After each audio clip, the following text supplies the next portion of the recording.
El 18 de noviembre de 1987, cerca de las 7 de la tarde, un pasajero descendió de un tren de la línea Piccadilly en el metro de Londres. Subiendo por la escalera eléctrica al vestíbulo de boletos, encendieron un cigarrillo. Fumar estaba prohibido en el metro de Londres, pero ya se iban, y era bastante normal que los viajeros encendieran un cigarrillo una vez que bajaban del tren y se acercaban a una salida. Este pasajero en particular encendió su cigarrillo, apagó el cerillo y lo lanzó lejos. Salieron de la estación y se dirigieron a casa sin saber que acababan de iniciar una reacción en cadena que llevaría a la muerte de 31 personas. King's Cross es una de las estaciones más famosas de Londres. Está inmortalizada en el cine y la ficción y representa uno de los centros de transporte de la capital. King's Cross, construido en 1852, fue la terminal del Great Northern Railway, donde muchas personas entraban o salían de Londres. Con los años, solo ha crecido en importancia.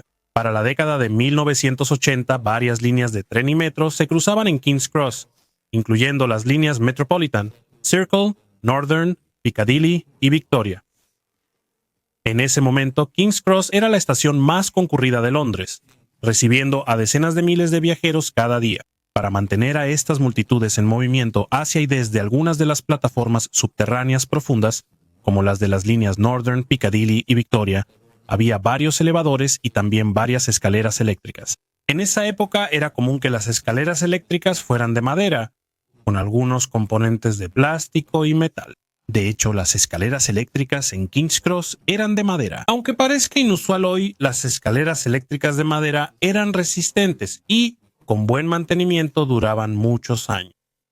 El 18 de noviembre de 1987, cerca de las 7:30 de la tarde, varios pasajeros en una escalera eléctrica que subía desde la línea Piccadilly al vestíbulo de boletos notaron olor a humo y el resplandor de un fuego que humeaba, visible a través de los huecos entre y al lado de los peldaños de la escalera eléctrica.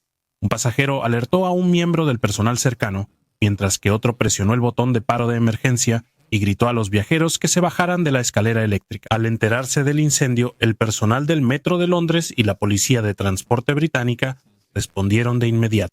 Cerraron la escalera eléctrica, llamaron a emergencias y el personal redirigió a los pasajeros a otras escaleras. Los miembros del personal de mayor rango también revisaron las salas de máquinas que daban acceso a la maquinaria de la escalera eléctrica en la parte superior e inferior de la misma. Había fuego visible en la sala de máquinas superior. Se informó rápidamente al cuerpo de bomberos. Todo esto se hizo con cierto grado de urgencia, por supuesto, ya que se entendía que un incendio en cualquier parte de una estación subterránea era motivo de alarma. Sin embargo, al mismo tiempo, el personal estaba al tanto de varios hechos. A veces había incendios en las escaleras eléctricas de madera. No eran algo que ocurriera todos los días, pero un incendio menor podía ocurrir en algún lugar de la red unas cuantas veces al año. Nunca antes un incendio así había causado muertes, lesiones graves ni daños irreparables a una escalera eléctrica. Para mitigar el peligro de incendios en las escaleras eléctricas, muchas escaleras eléctricas de madera en todo el metro habían sido equipadas con sistemas de nebulización de agua, que podían usarse para rociar una neblina de gotas de agua sobre toda la escalera eléctrica, incluida la maquinaria debajo. Cuando se instaló, este sistema de nebulización de agua se usaba todos los días como precaución contra pequeños incendios latentes. Esto redujo drásticamente el riesgo de que se propagara un incendio, pero también acortó enormemente la vida útil de casi todos los componentes de las escaleras eléctricas. Después de un tiempo, el sistema dejó de usarse diariamente y solo se utilizaba en emergencias. La escalera eléctrica incendiada en King's Cross tenía instalado un sistema de nebulización, pero había pasado tanto tiempo desde que el personal lo usó que no se les ocurrió hacerlo ahora. En su lugar, intentaron combatir el incendio usando extintores de dióxido de carbono portátiles, pero no pudieron acceder lo suficientemente bien como para apagar las llamas. Además, se ordenó que los trenes que llegaban a King's Cross no se detuvieran ni dejaran pasajeros, aunque tomó varios minutos para que esta instrucción llegara a los conductores de los trenes. Y al menos 2 trenes dejaron gente. Después de que se descubrió el incendio, a las 7:39 de la tarde, comenzó una evacuación total del vestíbulo de boletos. A pesar de los mejores esfuerzos del personal de la policía y los bomberos que ya habían llegado al lugar, el incendio parecía estar extendiéndose, aunque lentamente. Para las 7:43 de la tarde se describió como del tamaño de una caja de cartón grande. El vestíbulo de boletos se vaciaba y una ligera neblina de humo flotaba en el aire. La situación parecía que pronto estaría bajo control. 2 minutos después, a las 7:45 pasado meridiano, todo cambió. El fuego, que antes era pequeño, se propagó de repente. Una bola de fuego subió por la escalera eléctrica y humo negro, caliente y asfixiante, explotó en el vestíbulo de boletos. La gente gritaba y tropezaba en la oscuridad. El bombero a cargo ordenó a su personal y a los miembros restantes del público en el vestíbulo de boletos que corrieran para salvar sus vidas. Los del vestíbulo de boletos, aunque cegados por humo, tenían salida inmediata. Pero aún había empleados, bomberos y cientos de pasajeros en los andenes inferiores. En King's Cross, entre ellos y el aire libre, ahora había un incendio ferozmente encendido.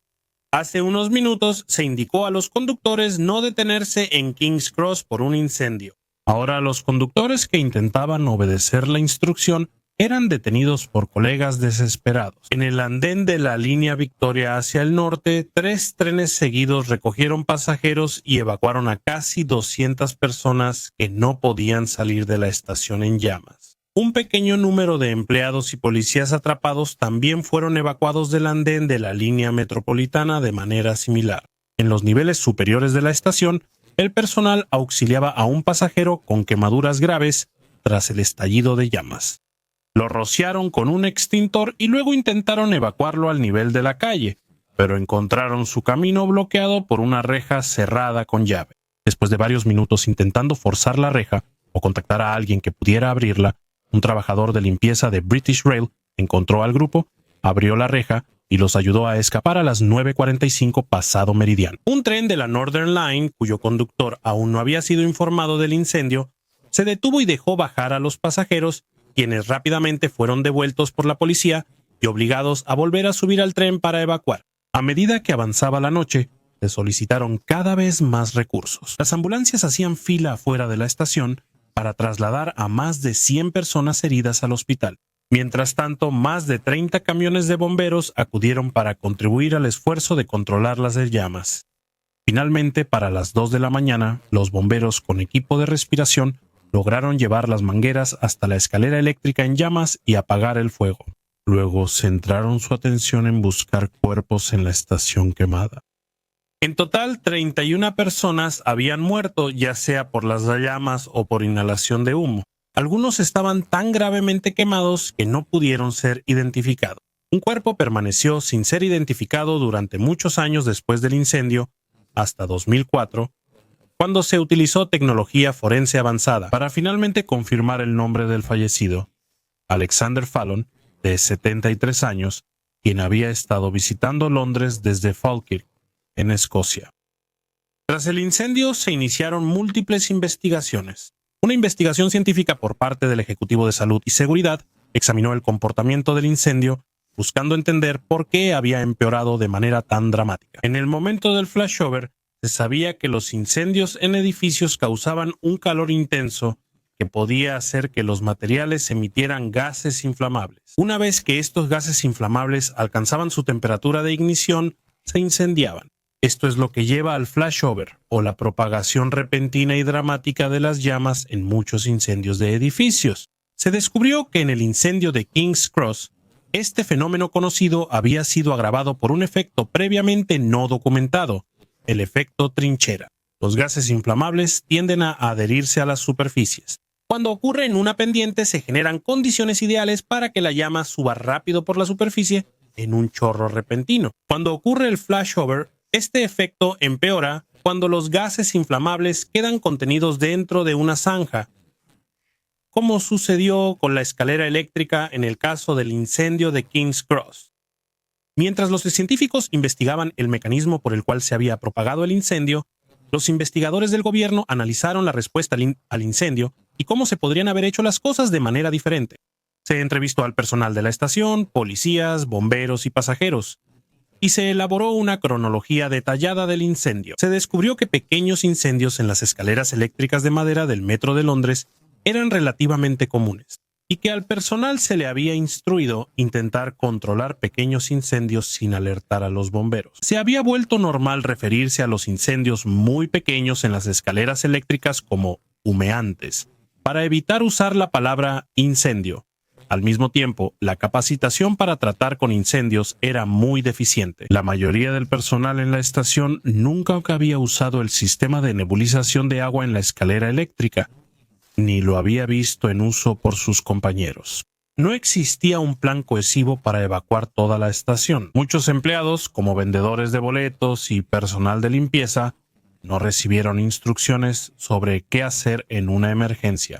Muchas escaleras eléctricas de madera en la red estaban mal mantenidas. La grasa y la suciedad solían acumularse en la maquinaria, creando el combustible perfecto para un incendio. Cuando se examinaron otras escaleras eléctricas de madera, se encontraron múltiples marcas de quemaduras que indicaban que los incendios habían comenzado, humeado y se habían apagado por sí solos repetidamente en el pasado. Finalmente, fumar en el metro de Londres, incluso dentro de las estaciones, había sido ilegal durante varios años, pero no se colocaron señales para informar a los pasajeros sobre esto, y la prohibición no se hacía cumplir fácilmente. En los años posteriores al incendio, se añadieron señales claras a la red del metro. El personal fue reentrenado y las escaleras eléctricas de madera fueron retiradas poco a poco en toda la ciudad y reemplazadas por otras de metal más duraderas. La estación King's Cross fue reconstruida y reabierta hoy. Sigue siendo un centro de tránsito crucial y permanece tan concurrido como siempre. En el vestíbulo de boletos se puede encontrar una placa que lleva los nombres de quienes murieron en el desastre y un reloj conmemorativo que fue donado y mantenido hasta el día de hoy por el personal del Metro de Londres.